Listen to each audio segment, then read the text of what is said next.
Essa palavra, ela tem sobre o tema o poder de uma palavra que pode mudar a sua história, né? A palavra de Deus, ela tem o poder de mudar a nossa história. Uma palavra vinda do trono de Deus, ela tem o poder de mudar áreas da nossa vida. Às vezes alguns perguntam: Senhor, pastor, mas quando eu aceitei Jesus, já mudou a minha história? Sim, Jesus começou a mudar a sua história, irmãos. Mas a todo momento, uma palavra de Deus, ela transforma áreas da nossa vida. Ela nos dá força, ela nos fortalece, né? Ela nos dá direção, ela nos dá segurança. Esse texto fala de Jesus num barco, né, ministrando as pessoas. E é interessante que aparece Lago de Genezaré na minha tradução. Algumas outras podem aparecer Mar de Tiberíades, que é o Mar da Galileia. É a mesma coisa. Então, quando você lê Mar da Galileia, Tiberíades ou Genezaré, nós estamos falando no mesmo lugar. Também, Mar da Galileia, né, é um extenso lago de água doce localizado no distrito norte de Israel. É o maior lago do país. Tem 19 quilômetros de comprimento e 13 de largura. O seu principal afluente é o Rio Jordão, que vem do Monte Hermon. Então, imagine, né? É um tremendo de um lago, por isso que chamavam Mar da Galileia, né? Fica a 213 metros abaixo do nível do mar Mediterrâneo e é considerado um mar isolado, por não ter nenhuma ligação com outros mares ou oceano. Que coisa tremenda, né? Não tem uma ligação, todos os mares têm uma ligação entre si, porém o Mar da Galileia não tem ligação. Ele tem a sua própria alimentação através do Rio Jordão. Nos tempos do Novo Testamento, ali ficava a cidade de Tiberíades, Cafarnaum, Betsaida e Genezaré. Quando nós falamos de Jesus na praia, eu fico pensando, Jesus morava em Cafarnaum. E Cafarnaum era banhada pelo Mar da Galileia. Então eu fico imaginando Jesus saindo assim da sua casa, né? Dando uma voltinha assim na praia, praia de pescadores. Não era uma praia extensa, né? Com muita areia, como é a Praia Itararé, ou Praia Grande. Era prainha assim, pouca areia.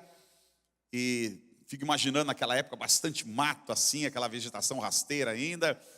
E Jesus saindo da sua casa e dando um passeio ali na praia para ver se encontra alguém. Aqueles barquinhos parados. Aqui nós temos, quem conhece o Guarujá, Perequê. Quando você passa na praia de Perequê, você vê aquele monte de barquinho um atrás do outro. São barquinhos de pescadores. Eu fico imaginando o Mar da Galileia, mais ou menos assim, em Cafarnaum, na praia de Cafarnaum, Jesus passando na praia de manhã para fazer aquela caminhadinha como alguns vão, né? Ou fazer aquela caminhada de oração. E de repente, diz que a multidão viu que Jesus estava ali e começou a juntar. Chega uma hora que o texto que nós lemos aqui diz que ele estava sendo comprimido pela quantidade de pessoas. Ou seja, a massa, né, lotou aquela praia que era pequena, não havia espaço para mais ninguém ali, e Jesus falando com dificuldade. É muito fácil eu falar aqui, né? Estou num lugar mais alto do que vocês, quase 1,5 metro acima de vocês, com sons lá, com 4, 5 metros de altura. Então a gente está tranquilo aqui, não precisa fazer esforço. Mas imagine Jesus falando, aquela multidão, sem subir em nada, né? Ele falando e suas palavras batiam naquelas primeiras fileiras de pessoa, ou então as pessoas tinham que se sentar, e ele falando com dificuldade. E uma coisa que me chama a atenção nesse texto, irmãos, grandemente, é que ele estava ali ministrando aquelas pessoas, e ele conseguiu perceber que os pescadores estavam lavando as redes. Os barcos estavam parados, e os pescadores lavando a rede. Ele conseguiu olhar e entender no seu coração e administrar isso, que ele tinha uma missão de estar falando para aquele povo ali, mas que havia pessoas, seus amigos, os pescadores que andavam com ele, tiveram um dia mau, tiveram um dia difícil, porque estavam lavando as redes quando deveriam estar pescando. Não havia sinal de peixe. E Jesus então, terminando aquela palestra, ou seja, ele pediu para subir no barco e foi um pouco mais, se afastou das pessoas e começou a pregar do barco para as pessoas. Ele já manteve ali o contato com aqueles pescadores, né? E logo que terminou, ele chamou aqueles pescadores para ver o que tinha acontecido. Irmãos, aquele era um dia mau. E o dia mau, ele existe. O dia mau, ele se apresenta para um e para outro, para o ímpio e para o cristão. Tá? O ímpio não tem para quem correr. Aquele que não conhece, que não tem um relacionamento com Jesus, ele não tem para quem correr no dia mau, ele não sabe para onde vai. O justo, ou aquele que conhece Jesus, que tem um relacionamento, ele corre como nós cantamos aqui. Ele vai correr para os braços do Pai. Ele está passando por um vale, não sabe quanto tempo leva. Mas uma crise não dura a vida toda. Passar pelo vale não é a vida toda. Há um tempo que você passa. O dia mau, ele não dura sempre na sua vida. Ele tem um tempo, ele acaba. E ele acaba. Mas nesse período que enquanto você vive o dia mau, você tem que correr para os braços do Pai. Quando você olha os salmos de Davi, principalmente os últimos salmos, a partir dos 130 e pouco ali em diante, você vê que Davi estava ali sozinho, solitário, passando pelo vale, passando dias maus. De um lado ele tinha o rei Saul que queria matá-lo, e do outro lado ele tinha os filisteus que o odiavam, porque ele matou o gigante. E ele estava no deserto. E ali ele compunha, ou seja, aquelas composições que ele fez, que escreveu, que confortam tanto o nosso coração. No fundo você encontra ali o quê? Era uma forma de escape dele estar nos braços do Pai. Era uma forma de ele declarar a sua dependência totalmente de Deus. Porque o dia mau, ele existe, irmãos, tanto para um como para outro. Eu fico a pensar um pouco aqueles homens chegando em casa e viviam da pesca. Eram pescadores, tinham que pegar o peixe para vender e transformar em pão. E ao chegar em casa, imagine a mulher dizer: "Ei, querido, trouxe o pãozinho gostoso para a gente, né?" Eu, quando vou à tarde assim para casa, às vezes a minha esposa já manda um recado: "Traz aquele pãozinho, né? Pãozinho quentinho." Eu fico imaginando a esposa cobrando daquele homem: "Se você trouxe o pãozinho para a gente." As crianças, que quem tem criança em casa sabe, né? Quando o pai chega logo, trouxe uma bala, trouxe um pirulito, né? Já está logo procurando isso. E como é duro para um pai de família chegar em casa e dizer que aquele dia foi um dia mau. Como é duro para aquele pai dizer: "Olha, eu não tive nada, hoje nós não temos nada, hoje nós vamos, né, fazer o soborô." Né? Você já fez o soborô um dia, né? Vamos fazer o soborô, tudo que sobrou nós vamos juntar e vamos orar para Deus ter misericórdia, para quem sabe amanhã tenha peixe. Muito triste, muito doloroso, é o que parte da nossa população vive hoje, irmãos. Vem muita gente morando na rua, é muito triste isso. Muita gente que não tem casa, muita gente que perdeu tudo. Eu tive agora em Curitiba, eu tinha estado lá 10 anos atrás. Curitiba é a cidade modelo do Brasil, ou pelo menos era, né? Estava entre as 3, 4, 5 cidades com maior qualidade de vida para se viver no mundo. Irmãos, tem gente morando na rua em tudo que é lugar. Na proporção tem mais gente do que São Vicente. Qualquer sinaleiro que tu para, tem alguém te pedir alguma coisa. Fui dar um passeiozinho com a minha esposa ali, aniversário de casamento, nós completamos 38 anos de casamento, né? E fomos lá. Glória a Deus, né, irmãos? Glória a Deus, né? Opa! Aplauda ela, que é herói é ela, né? Sou eu, ela que me aguenta ali, né? Sou muito chato, muito bravo também, né? Mas fomos lá, descemos no centro histórico. Meu Deus, Jesus amado, estava tomado aquele ali. Tomado de gente morando na rua. É uma coisa louca. Eu falei: meu Deus, é o retrato do Brasil. É o que nós estamos vivendo. O dia mau, claro que você pode alegar: não, saíram de casa, alguns tal, mas quanta gente gostaria de ter um lar? Quanta gente gostaria de ter uma casa e perdeu tudo de repente, né? Dia mau existe, irmãos, dia mau existe. E nós precisamos realmente estar nos braços do Pai, nós precisamos realmente estar firmes no Senhor. Nós cantamos aqui uma música, né, que diz que a tristeza pode durar toda uma noite, mas a alegria vem ao amanhecer, aleluia. É uma esperança. Às vezes você dormir triste, dormir chorando, mas saber que no outro dia você vai acordar com uma nova esperança, que Deus é Deus, que Deus é Senhor, que Ele nos guardará e Ele nos preparará aquele dia para a glória do nome dEle, aleluia. Aleluia. Eu tenho alguns privilégios na vida. Acho que Deus é bom comigo. Eu gosto muito da natureza. Eu moro num lugar que tem a praia, mas o resto é só asfalto. Mas a 3 metros do meu prédio, da minha sacada, 3 metros só, tem um João de Barro que fez uma casinha. É a coisa mais linda que tem. Eu não sei como ele conseguiu fazer aquela casinha ali, porque ali só tem areia da praia, não tem quase árvore nem nada. E o bicho fez a casinha, ele mora ali. E todo dia, 6 horas, 6:30 da manhã, quando começa a clarear o dia, ele canta para valer. Não para de cantar. Até meu cachorro sai para fora para ver ele cantar, né? E eu fico pensando, que coisa maravilhosa, né? Aí ele tem que procurar a vida dele. Ele não tem nada, ele mora em cima do poste, bem no topo do poste, ele mora ali. Mas todo dia ele amanhece o dia cantando, que se acorda com ele cantando tão forte que é. E eu fico pensando, às vezes nós que temos tantas coisas, nós temos uma família, temos às vezes alguns têm pai, têm mãe, outros têm irmãos, né? Tem uma casinha, tem um pãozinho lá, tem um cafezinho, né? tem amigos, tem uma igreja. Irmãos, a gente vive reclamando pela vida às vezes. Nós vivemos chorando, reclamando do sol. Ai, que calor, vai arrebentar tudo. Como é que ficou aquele João de Barro? Não tem ar-condicionado na casa dele, não? E nem ventilador, porque não cabe. Como é que ele ficou? Essa tempestade que deu, que encheu tudo que é lugar. Bom, a casa dele não encheu, porque estava no poste. Se encher a dele, enche a minha também. Mas, meu irmão, eu entendo as coisas que é difícil. Mas aquele bichinho, ele levanta de manhã e ele está lá, louvando a Deus a todos os pulmões.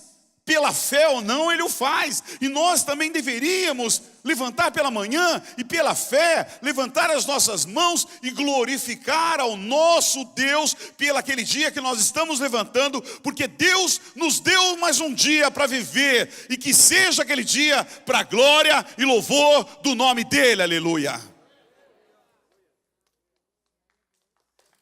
Glória a Deus.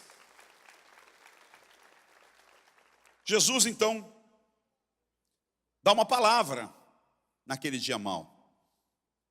E isso é gostoso, porque nós que somos filhos de Deus, servos de Deus, quando vivemos um dia mau, quando estamos passando pelo vale, a primeira coisa que nós devemos fazer é procurar uma palavra de Deus. Procurar um relacionamento com Deus, como Davi o fez. Davi não foi atrás de nenhum profeta não, viu, meu irmão? Foi atrás, ele olhou para o deserto. O que tinha no deserto? Cactos, hienas, vento, areia, rocha. É isso que se encontra no deserto. E ali ele ficou entoando e louvando a Deus, e adorando ao Senhor, e falando coisas bonitas a Deus, e pedindo socorro também a Deus. E quando nós passamos pelo vale, pelo deserto, pelo dia mau, nós também temos que fazer isso. Como cristãos, pela fé, buscar em Deus um relacionamento, buscar em Deus uma palavra que venha trazer consolo e conforto ao nosso coração.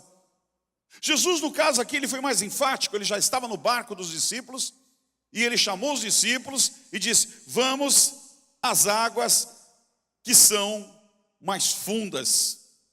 O que é isso? É um desafio. Na nossa forma de entender, nós entendemos o que o desafio deve ser feito no momento bom. Você está no momento bom, então eu quero te fazer um desafio, não é verdade?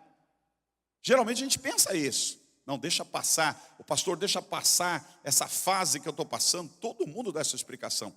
Deixa passar essa fase que eu estou passando, que é difícil, e aí então eu vou estar pronto para novos desafios. Irmãos, Jesus trouxe novos desafios num dia mau para os discípulos. Parece que o nosso Deus é especialista em nos desafiar nos dias difíceis da vida, porque a bênção fica maior e a glória dele é maior quando é vencida diante de momentos difíceis da vida.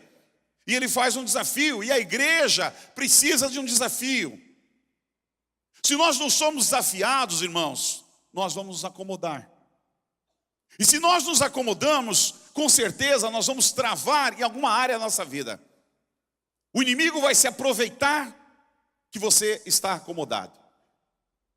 Hoje você tem uma igreja acomodada no século que nós vivemos, no presente momento. Porque eu servo para a igreja tem tudo. Tranquilo. Irmãos, a batalha não terminou, pelo contrário, nós estamos no meio da batalha, ou no final da batalha, podemos dizer assim. E a batalha não é contra o ser humano, a batalha é contra o nosso inimigo, que é perverso, medonho, que tenta destruir a todo momento as famílias e as pessoas. E nós estamos cheios de seres humanos destruídos, se matando, que perderam a perspectiva de vida, que não tem mais prazer em viver, que abandonaram a vida. Porque a vida parece que se tornou mais perversa e mais difícil. Alguns têm cada vez mais e outros têm cada vez menos. Isso é perverso. Quando toda a expectativa do teu coração estava em algum sonho que não deu certo. Alguns não têm força para se reconstituir e continuar. E é nesses momentos que o nosso Deus é especialista em tratar do nosso coração, em tratar da nossa vida. Porque foi naquele momento que ele entra trazendo o quê? Não uma palavra de consolo, ele traz um desafio. Vamos às águas mais profundas. Ora, vocês não precisam de peixe? Vocês querem pegar peixe aqui no raso? Eu não gosto de pescaria, eu não gosto de pescar. Alguns irmãos me convidam, eu dou uma saída sempre aí, né? Mas não vou. Porque eu tenho um trauma de pescaria. Quando eu era pequeno, tinha um primo meu que morava no interior. E quando ele vinha para a praia, a primeira coisa que ele ia fazer é pescar. Ele, vamos pescar. E a gente era pequeno, então a nossa mãe não deixava ir em lugares fundos, nem pegar barco. E a gente ia para essas pedras que tem aqui em São Vicente, esses pierzinhos assim, rasinho. E jogava lá uma varinha, anzol mosquitinho. E o que a gente pegava ali no meio das pedras? Pegava um peixe chamado amborê. Quem já pegou um amborê aqui? Levanta a mão. Alguns já pegaram. Irmãos, eu cheguei a odiar esse peixe, porque só dava ele. É só amborê, um peixinho pequenininho assim, feio pra caramba, né? E quando não vinha amborê, vinha um baiacu. Quem já pegou um baiacu aqui? É o mais famoso, né? E por fim, quando não vinha um baiacu, vinha aquelas cobrinhas chamadas enguia que dá na pedra e comia chumbada, o anzol e acabava a pescaria ali. Então eu detestava porque era sempre a mesma coisa. Eu não conseguia pegar um peixe bonito, um peixe grande, né? Que o pessoal pega. E aí eu desisti da pescaria e disse, não, esse negócio não é para mim não, né? Fui uma vez só pescar com meus filhos quando eu era pequeno para incentivá-los, mas aí eles também não pegaram nada e eles abandonaram e me deixaram sozinho pescando. Eu também não gostava e foi todo mundo embora, né? Então, o que acontece? Pescaria, peixe grande, é no fundo. É no fundo, você tem que ir no fundo. E ir no fundo dá trabalho. Ir no fundo é desafio. E Jesus logou um desafio para aqueles discípulos, vão às águas mais profundas. Só que desafio dá medo. Ser desafiado traz insegurança. A gente tem medo do novo. A gente tem medo daquilo que nós não conhecemos. Nós temos medo de coisas que nós nunca fizemos. Nós temos medo de coisas que nós não estamos no controle. Ir no fundo, você sai do controle da tua vida. Ir no fundo, você corre riscos. E Jesus, vamos lá no fundo, às águas profundas. Jesus diz, lancem a rede para a pesca. Todos lancem a rede. É um desafio, mas agora também pode ser interpretado como uma palavra de esperança. Ou uma palavra de esperança, ou uma palavra que dê motivo para incredulidade e rebeldia. A princípio é uma palavra de esperança. Lancem a rede. Irmãos, o ser humano precisa de uma palavra de esperança. O ser humano precisa ouvir coisas que animem o seu coração, que fortaleça a sua alma. O ser humano, ele é movido às vezes por palavras. E as palavras fazem diferença quando você fala alguma coisa. Se você for pensar, a gente fala, estamos vivendo um novo tempo no Brasil. Aí você olha, todo mundo fica apaixonado. Oh, o Brasil é outro, o Brasil é outro. Mas aí você olha e diz assim, o que mudou? O que mudou? Começa a pensar friamente. A princípio, irmãos, mudou pouca coisa. A princípio mudou pouca coisa. Nós temos a esperança que mude muito. Mas ainda continua tendo 12 milhões de desempregados no país. Continua tendo. Ainda continua tendo muita gente morando na rua. Ainda continua tendo crime. Então, o que muda é uma palavra de esperança que diz o quê? Nós teremos dias melhores. Então, todo mundo acredita e de alguma maneira dá uma credibilidade por um tempo para que isso aconteça. Então uma palavra, ela tem o poder de realmente oxigenar, irmãos, as nossas esperanças, a nossa alma. E foi isso que Jesus disse. Só que a palavra de Jesus era uma palavra de fé. Era uma palavra categórica de algo que iria acontecer. Mas precisava haver uma reação daqueles homens. E dizer, lancem a rede. E Pedro, então, naquele momento, ele diz, poderia questionar. Jesus era o quê? Era pescador? Jesus era o quê? Carpinteiro. O carpinteiro mexe com madeira. O pai de Jesus era pescador? Não, era carpinteiro. Era muito comum o filho seguir a profissão do pai. Do outro lado você tem os pescadores, que eram pescadores, filho de pescadores, neto de pescadores, bisneto de pescadores. Eram famílias de pescadores que entendiam tudo sobre pesca. Tudo sobre pesca. E aí o homem que mexe com a madeira, o carpinteiro, fala para o pescador super experiente e diz, lancem a rede à direita do barco. E aí um olha para a cara do outro, né? O Pedro disse, Senhor, já fizemos isso a noite toda. Se Pedro não acreditasse no poder de Deus, se Pedro não tivesse sujeito à certeza que haveria um milagre ali, ele não ia fazer aquele papel. Ele ia dizer assim, peraí, o senhor é pescador, o senhor entende de madeira, o senhor sabe fazer móveis, sabe fazer telhados, sabe fazer porta, mas vai dar palpite para a gente? Nós fizemos isso a noite toda, não tem peixe neste lugar. Aí, irmãos, entra a questão de você confiar na tua habilidade, na tua inteligência, nos mecanismos humanos da vida. E há momentos que você tem que deixar isso de lado e você precisa confiar pela fé no único Deus que tem o poder de fechar e abrir porta, de fazer chover onde não chove e de fazer vir sol onde não vem. É a hora que entra a fé, que você deixa a habilidade, que você deixa o conhecimento, que você deixa a razão e você parte para a fé, acreditando no poder de Deus. Aleluia.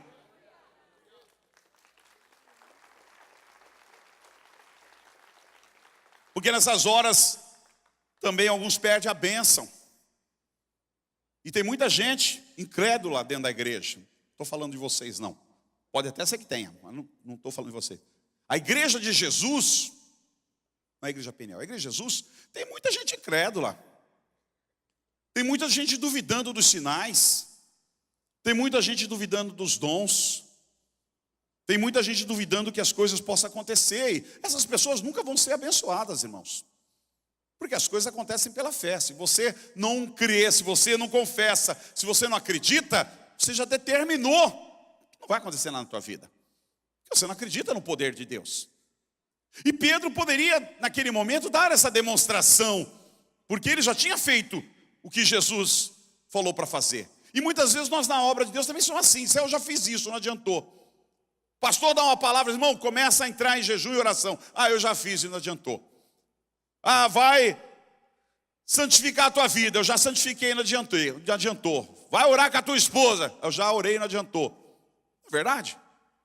Quantas coisas que você reluta no teu coração, você já fiz e não adiantou. Pedro poderia dizer, Senhor, eu já joguei essa rede a noite toda e não adiantou. Perdeu a benção. Quanta gente perde a benção? Porque às vezes uma palavra é específica a um momento e ela vem de Deus. Deus tem um tempo. O pessoal fala o time, né? Deus tem um time. Deus tem um tempo. Deus tem o kairos dele. A agenda dele. A agenda de Deus não é igual à sua, meu irmão. Não é porque você está ansioso, né? E a história hoje diz que o Brasil é o país de maior ansiedade do mundo. Os maiores ansiosos do mundo estão dentro do Brasil. Que coisa perversa, né? Nessa classificação, não sei quem fez essa pesquisa ou não, mas é afirmativo isso. E muitas pessoas estão adoecendo e ficando doentes por causa da ansiedade. Peraí, meu irmão. Deus tem a agenda dele. Deus não está apavorado e nem vai mudar uma vírgula da agenda dele por causa da tua ansiedade. Ele não vai apressar, ele não vai passar na frente daquilo que Ele vai fazer, porque você está ansioso. Você tem que aprender a controlar a tua ansiedade. Se você é um filho de Deus, você precisa aprender a depender de Deus, entender que Deus não está dormindo, que Deus tem ouvido, que Deus tem olhos, que Deus tem boca, que Deus tem mãos, que Deus tem sabedoria e inteligência que no universo não existe, e Ele ouve o teu clamor, e Ele tem a hora certa para chegar na tua vida, aleluia. É nessas horas que as pessoas perdem a bênção, né? Porque não estão prontas para reconhecer que aquela palavra vem de Deus, que aquela palavra vem do céu. Nunca duvide, irmãos, nunca duvide de uma palavra que vem de Deus, daquilo que o Senhor fala verdadeiramente ao nosso coração. E aí vem um dia de vitória, também não existe, viu? Não é só dor, não é só vale, não é só angústia. Tem o dia de desafio, tem. Mas a vitória vem depois do desafio. Primeiro a gente passa pelo desafio. Vem a dor, vem o desafio e vem a vitória. E tem o dia de vitória, é o dia que você celebra, é o dia que você canta o canto da vitória, é o dia que você diz, esse dia chegou, glória a Deus, porque eu esperava por isso, aconteceu. O dia vem. E é Jesus, quando diz para ele, joguem à direita do barco. Pedro diz, Senhor, fizemos isso a noite toda, mas sob a tua palavra, é diferente. Eu não vou fazer porque olhando para o Senhor como carpinteiro, eu não vou fazer olhando para o Senhor como um homem, eu vou fazer sob a tua palavra. É diferente, irmão, é diferente. Aqui todos nós somos homens, mas quando existe uma palavra de Deus, é diferente, não é a mesma coisa. Quando a palavra de Deus entra no nosso coração, ela entra para mudar, ela entra para transformar, ela entra para nos dar um norte, ela entra para nos dar uma esperança. Sob a tua palavra eu lançarei as redes. São em momentos de crise. Os momentos de crise são grandes oportunidades para se transformarem em grandes vitórias, irmãos. São nos momentos de crise que Deus prepara aqueles momentos para colocar desafios na nossa vida e transformar em grandes vitórias. E isso aconteceu na minha vida. Deus, quando me chamou, não me chamou num momento bom. Deus talvez me chamou no pior momento da minha vida. Se houve o pior momento da minha vida, foi aquele momento que Deus me chamou. Tinha acabado de perder meu pai, tinha acabado de casar, tinha uma filha vindo, nascendo, estava todo perdido na vida, estava acertando a minha profissão, trabalhando em 2 empregos, querendo um tempo para estudar à noite. Foi o momento mais difícil, porque eu perdi a segurança. No momento que você tem um pai, te dá segurança. Quando você perde um pai, e você conta com aquilo, a casa caiu para a gente. Família caiu. Forma de viver. Meu pai tinha uma situação boa de vida, perdeu tudo. Desabou. Todo mundo entrou em crise. Minha mãe não assinava um cheque. Tudo era ele resolvia. E de repente, de uma hora para outra, sumiu tudo da vida da gente. Sabe, é um tempo de crise, é um tempo difícil, é um tempo que a gente não sabe o que vai acontecer. É um tempo que você perde a perspectiva e os sonhos do futuro vão embora. Vai tudo embora. Some tudo. E sabe, é naquele momento que Deus vai lá e diz, olha, vem, eu tenho um desafio para você. Sabe, é nesses momentos que é difícil acreditar, porque ninguém acredita. Ninguém acredita. E Deus põe, está aqui essa igreja com 22 pessoas, a maioria adolescentes e jovens. Pega, assume ela. Por quê? 10 pastores passaram ali, ninguém queria. Igreja com poucos adolescentes, igreja pobre, quem que vai querer um negócio desse? De favor na casa da irmã lá? Ninguém. Sabe, são nesses momentos que Deus coloca desafios. Quando ninguém acredita em você, quando ninguém acredita, nem você acredita em você, é naquele momento que Deus coloca desafios para você. Sabe, mais desafios que Deus sabe que Ele está por trás. É Ele que quer escrever uma história, é Ele que quer fazer aquilo. É nesse momento que o Senhor prepara, sabe, para trabalhar profundamente no nosso coração. 1 Coríntios 1, 27 diz, mas Deus escolheu o que para o mundo é loucura, para envergonhar os sábios, e escolheu o que para o mundo é fraqueza, para envergonhar o que é forte. Ele escolheu que para o mundo é insignificante, desprezado, e o que nada é, para reduzir a nada o que é, a fim de que ninguém se vanglorie diante dele. Ou seja, Deus te escolhe no momento de crise, Deus te escolhe no momento de dificuldade, dá um desafio para você, quando ninguém acredita e nem você acredita, para quê? Para que Ele possa glorificar o nome dEle e trazer uma grande vitória na tua vida, e o nome dEle seja honrado sobre todos, aleluia. Deus sempre nos surpreende, quando você se lança sobre as mãos de Deus, quando você ouve os desafios de Deus, quando você se atenta para as palavras de esperança que Deus lança no teu coração, no final sempre haverá surpresa, porque Deus sempre nos surpreende. Não é tão importante como você começa, mas é muito importante como você termina. Porque as tuas forças iniciais são muitas, mas no final as tuas forças já são poucas, é mais a fé. É mais a confiança, é mais a dependência. E aqueles homens, ao jogar a rede, foram surpreendidos. Puxaram a rede. Tomé estava naquele barco, possivelmente. Isso não registra na Bíblia. Creio que quando puxaram, não foram muitos que puxaram, porque disseram, estava dando peixe nenhum, né? Puxa aí, João, puxa aí, Mateus. E aí a rede, imagino que a rede não veio, né? Estava pesada. E Tomé gritou, é uma baleia que pegaram, só pode ser, né? É um tubarão. Incrédulo do jeito que era. Mas aí aqueles homens começaram a puxar de verdade, pegaram firme. E eu fico imaginando, irmãos, que linda, que coisa linda, quando aquela rede chegou na flor da água, aqueles peixão desse tamanho pulando assim, querendo sair da rede, né? Que coisa bonita aquilo ali, coisa linda. Quanto glória, quanto aleluia. Em ver aquele milagre maravilhoso acontecendo naquele lugar. Sabe, os homens começaram a pedir ajuda, porque eles descobriram que a quantidade de peixe era tanto que não cabia no barco. O barco estava afundando, tal o peso do peixe. Começaram a chamar as pessoas para abençoar as pessoas. A bênção do Senhor, ela é abundante, meu irmão. A bênção de Deus não é mesquinha. Se você está vivendo mesquinhez, não é a bênção de Deus. A bênção de Deus é abundante. A bênção de Deus se abençoa as pessoas que estão do seu lado. A bênção de Deus você compartilha com as pessoas que estão do seu lado. A bênção de Deus bate em você e respinga em outros também, para pegarem as migalhas da bênção que cai sobre a mesa deles, aleluia. Eles compartilharam isso com as pessoas. A palavra do Senhor diz, gosto demais daquele texto de Deuteronômio 28, se vocês obedecerem fielmente ao Senhor, o seu Deus, seguirem cuidadosamente todos os seus caminhos ou mandamentos que hoje dou a vocês, o Senhor, o seu Deus, os colocará muito acima de todas as nações da terra.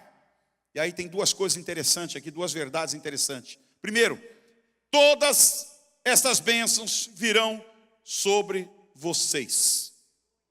São duas coisas. As bênçãos virão sobre vocês, é uma. E as bênçãos os acompanharão, é outra. Às vezes a igreja só está preparada para receber a bênção de Deus. E quando vem, agarra a bênção de Deus. Mas muitas vezes a bênção de Deus não te acompanha.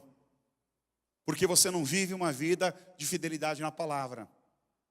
Você não vive uma vida de obediência àquilo que Deus gostaria de fazer na sua vida. Ainda existem muitos corações rebeldes. Eles recebem a bênção, mas a bênção não acompanha eles.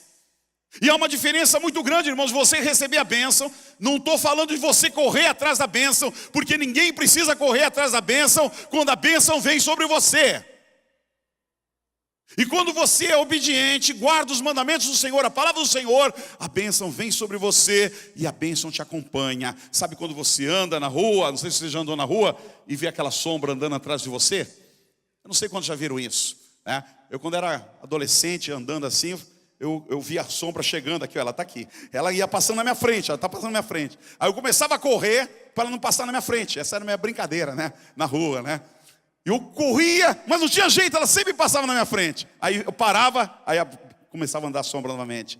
Aí ela ia encostando, aí eu corria para não passar, ela passava na minha frente. Não tem jeito, mas ela te acompanha.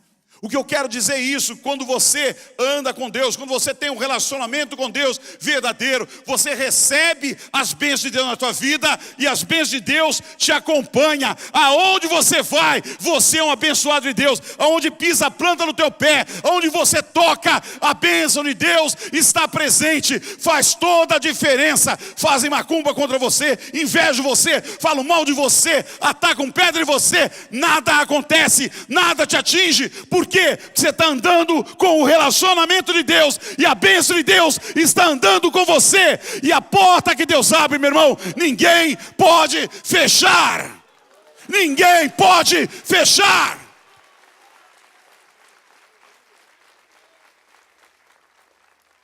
Isso é verdades que nós temos que carregar em nossa vida. O cristão se move pela fé. O meu justo viverá pela fé, diz o Senhor. Eu preciso viver pela fé. Você precisa viver pela fé. Nós não podemos viver pelo que nós vemos. Hoje existe uma igreja no Brasil que quer viver pelos sentimentos, pelo arrepio. Que o culto é mais abençoado quando dá o trimelique, né? Ou quando vira cambalhota, ou quando aparece alguém com aquelas roupas extravagantes. Agora está uma moda isso, né? Só se vestir de judeu aí, sair. Irmãos, não vale nada. Isso não vale nada diante de Deus. Não vou dizer que é palhaçada, porque é pesada a palavra, mas não vale nada. Deus não mandou a gente fazer isso. Nós não somos judeus, nós somos brasileiros. Nós somos o novo Israel de Deus. Nós não precisamos se vestir como judeus, nem usar os símbolos dos judeus. Não precisamos nada disso. O teu acesso é direto com o Rei dos Reis e Senhor dos Senhores. Por quê? Porque você se tornou filho a partir do momento que entregou a sua vida em Cristo Jesus. Você passou a ser filho de Deus, amado de Deus, e Ele está preparando uma casa para você na eternidade. E o teu relacionamento é direto com Ele. Não precisa ter intermediários. A vitória que vence o mundo é a nossa fé, meu irmão. Guarde a tua fé. Por isso que Paulo diz: acabei a carreira. Paulo diz isso quando ele está no corredor da morte, na prisão. Tive a oportunidade de ir na prisão que ele ficou em Roma, lugarzinho apertadinho. E ele permaneceu por muito tempo ali em julgamento. E quando ele viu que ele estava já no corredor da morte, que ele iria morrer, ser decapitado, estava condenado, ele declara essas palavras: acabei a minha carreira, mas guardei a minha fé. A fé não morre. A fé a gente guarda. A fé tem que estar com a gente sempre. Porque nos momentos de vale, nos momentos de angústia, nos momentos de dias maus, irmãos, a tua chave para abrir, que o profeta fala às vezes, estou vendo 10 chaves aqui, 10 irmãos vão ser abençoados. Mentira, não precisa nada disso não. A tua chave é a tua fé. É a tua fé que vai abrir a porta que está fechada. É a tua fé que vai atrair o que não existe. É a tua fé que vai mover a mão de Deus sobre uma situação que não aconteceu. É a tua fé que vai fazer com que a presença de Deus venha até você. Aleluia. Então, não perca a tua fé nunca. Guarde-a para sempre. A palavra diz: prepare-se o cavalo para o dia da batalha. É o Senhor quem dá a vitória. Provérbios 21, 31. A vitória vem. O dia da vitória existe. Mas prepara o teu cavalo, meu irmão. Preparar o cavalo dá trabalho. A pessoa só pensa na vitória. Eu quero a vitória, eu quero cantar o hino da vitória. Mas Deus fala que primeiro você tem que preparar o cavalo. E preparar o cavalo dá trabalho. Você tem que dar comida para o cavalo. Tem horas para dar comida para o cavalo. Você tem que escovar o cavalo. Você tem que dar vacinas periódicas no cavalo. Você tem que treinar o cavalo. E às vezes o cavalo é chucro. Dá coice em todo mundo. O cavalo não deixa você montar nele. Diz, ao montar, você está um pouquinho acima do peso, o bicho não deixa, né? Ou às vezes ele não vai com a tua cara, ele quer te derrubar também. Ou ele não quer correr. Dá trabalho. As pessoas não querem trabalho. As pessoas querem só a vitória.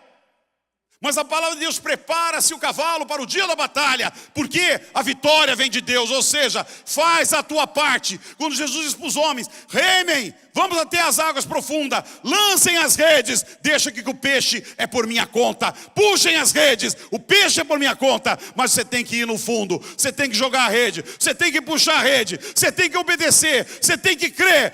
A bênção vem de Deus, o sobrenatural vem de Deus, a vitória vem de Deus. Aquilo que tu não pode, aquilo que o homem não pode, aquilo que a medicina não pode, Deus pode fazer. Aquilo que ninguém pode fazer por você, Deus pode fazer. Aquilo que não existe na tua vida, Deus pode fazer a existir, aleluia. Isso é milagre, isso é o dia da vitória.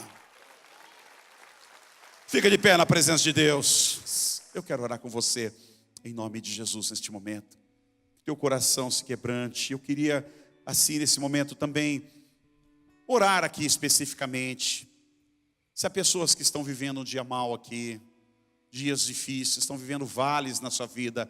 Irmão, eu não posso te garantir e dizer para você, Deus não falou para mim que amanhã vai acabar isso. Mas Deus falou para mim para orar por você e dizer para você, continue no vale, continue firme, virão os desafios. E quando vier, não tenha medo deles, porque eu estou após os desafios na tua vida. Então aqueles que vivem dias difíceis, dias maus, que precisam de oração, eu quero orar com você junto com a igreja, te fortalecer. Se você quiser oração, vem aqui na frente nesse momento, nós vamos orar com você. Vou pedir para não só os pastores que estão aqui, mas também irmãos, líderes. Enquanto nós louvamos ao Senhor com esse cântico, irmãos, a igreja, vamos estar em oração. Vamos estar em oração. O dia difícil, ele não é fácil, irmãos. Ele não é fácil. Mas Deus é Deus. Deus é Deus. E quanto mais houver quebrantamento no nosso coração, mais fica claro a posição e o tempo de Deus na nossa vida. Ela pode a tristeza durar, mas acredite que qualquer uma dessas manhãs, qualquer uma desses dias, as coisas e o vento vai começar a soprar na tua vida e vai melhorar em nome de Jesus. Então fique em oração nesse momento, junto com a igreja. Quantos irmãos adoram o Senhor, louvam ao Senhor, aleluia. Vamos deixar que o Espírito de Deus nos visite aqui. Vamos deixar que o Espírito de Deus nos visite, aleluia.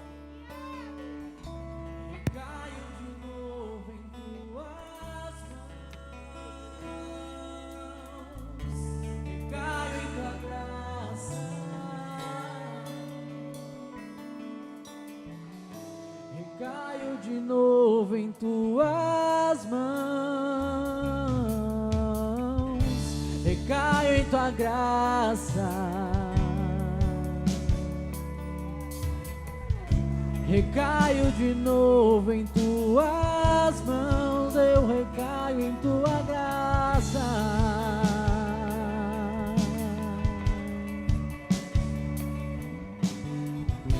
Recaio de novo em tuas mãos, e se eu passar pelo vale,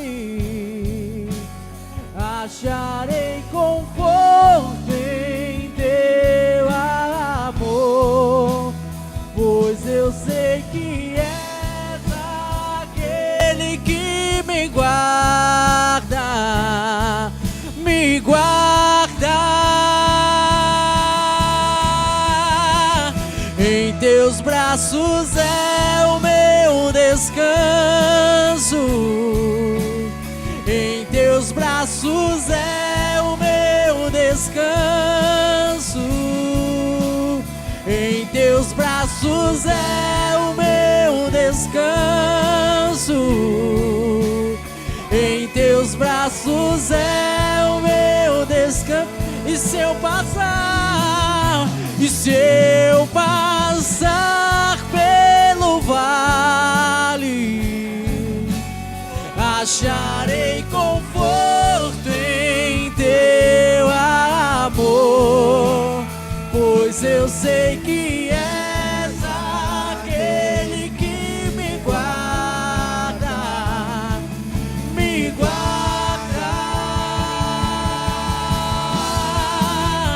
Em teus braços é o meu descanso, em teus braços é o meu descanso, ó Pai. Em teus braços é o meu descanso, em teus braços é o